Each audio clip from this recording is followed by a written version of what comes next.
Welcome to the Practicing Maker.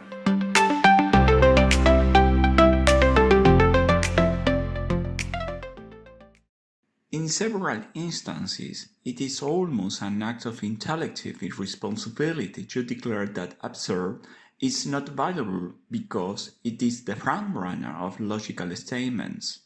Such an internal posture is not acute. It is timeless bellicose against rational nourishment. It could be part of teeming ingenuity of the spurt of syllables with benighted and tolerable depictions imbibing us, those who acknowledge the power of senseless in the construction of our perception of reality, with the task of disseminating the accurate foundation to alter our lifestyles.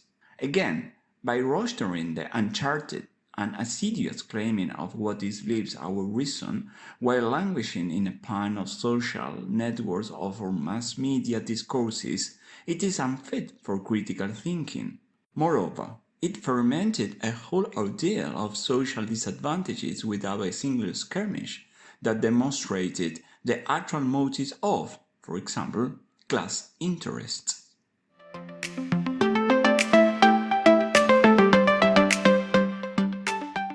In exploring the conception of senseless, we are yet implementing a rational mechanism containing it as a case limit, identifying the true over the false, truth upon falsity, adopting a preconception on what is prohibited to be thought.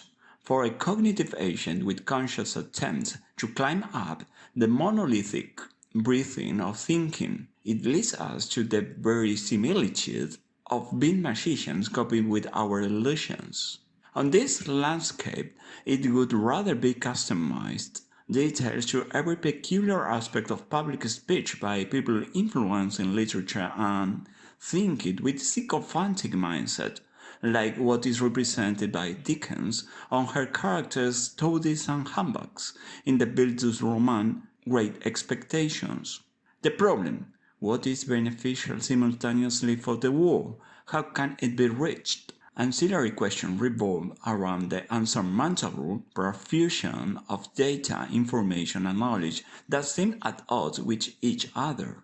Nevertheless, the human species must prosper because of environmental menaces between different risks. In looking upon the iconoclastic tendency to display successful miniaturization of the carnival of demoralization like the one exposed by Nietzsche, who, without cover-up, wrote about the contradiction in human nature, we indagating on our inner belief is a starting point to understanding human behaviors. It is preferable to miss out on imaginative pictures of needless emotion to clear up the mind and sweep inchoate or sportive remembrances of human beings above all when it hurt us. Or it is greatly nonsense of imagining a squirrel charming nuts into panini for eating them. Passionately state a massive amount of effort has to be made to drop off mindfulness under the lens of the present moment and rescue us from the death of concentration. Any legendary proverb in any religion or philosophy tells us about the inexpressible existence of wisdom in every second and fine point of the spotlight. Conversely, prosaic specimens out of a central nervous system react to pain, morph their movements and alleviate them by moving away from the stimulus, performing a reaction as a reflex action to get an exit and avoid direct to dreadful chaos. When cognitive agents were pursuing to be represented as entities capable of judging others, emphatically get undressed by concepts showing her archetypical ideology, they bamboozled their primigenial objectives. In accordance with the obligations and not making a fuss about confusion, the apodictic evolves from the self-evident judgment to the valetudinarian oversimplification of mystical doctrines as a drastic perpetration of invalid niceties. Now and again, to make out the tasteless offerings of political economy in routines, Where cosmetic surgeries of human values or repetitive patterns impresses us, having sequestered quite a few motives to dissolve faith in the transparency of human condition.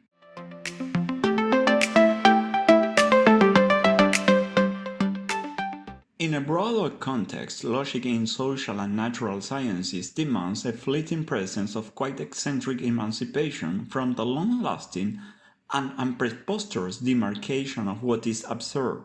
Generously speaking, at the arrival of mistakes, people execute the flying mode of our biological constitution. Having begotten the hyper-complex field approach to describe social phenomena, we could trash out the role of humans and machines, AI, robots, etc., and how compassion could restore what we have lost as cognitive agents. As Guy Popper wrote in The Self and Its Brain, Springer co-authored with Shay C. Eccles. Quote, "It must be admitted that, after 2 world wars, and under the threat of new means of mass destruction, there has been frightening deterioration of respect for human life in some strata of our society. This makes it particularly urgent to reaffirm in what follows a view from which we have, I think, no reason to deviate, the view that men are ends in themselves and not just machines." Unquote. Harking back to the period when structuralism, existentialism, and phenomenology drummed up in the world dialogical ornaments furnished. Additionally, discrepancies kept on coming on how to build a prolific resurgence of humanism by the deterioration given by World War II. Illustrative tenacity tersely frames the antique sculptural dominance of palmistry, place-to-place consciousness with an unbroken continuity of multifarious.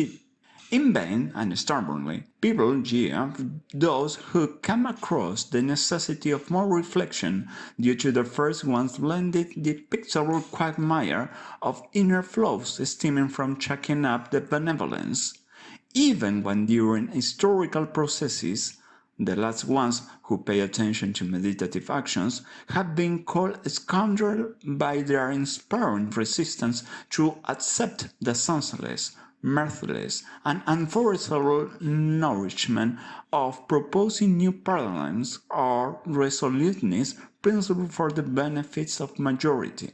On behalf of reverend strictures, mostly secular and religious orthodox, widespread attribution thought perspicuity and acumen erudite, and hampered elusive hand-bound genres of demagogic investment intimidating opponents with his oaths of philosophical doctoral laborers.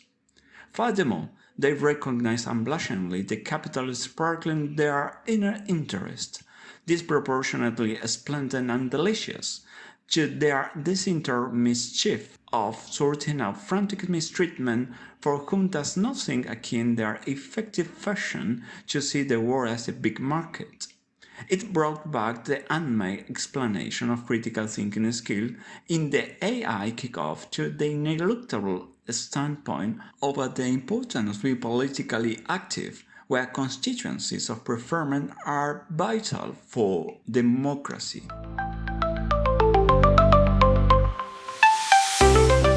Thank you very much for joining us. We were with you, script and voiceover, Juan Eduardo Reluz Machicote, sound and image, Jessica Francesca Garcia, direction, Griselida Reluz Chafloque. We hope you enjoyed the conversation and found some valuable insights. Remember to stay curious, keep exploring, and never stop learning. Until next time, take care of yourself and each other. Cheers!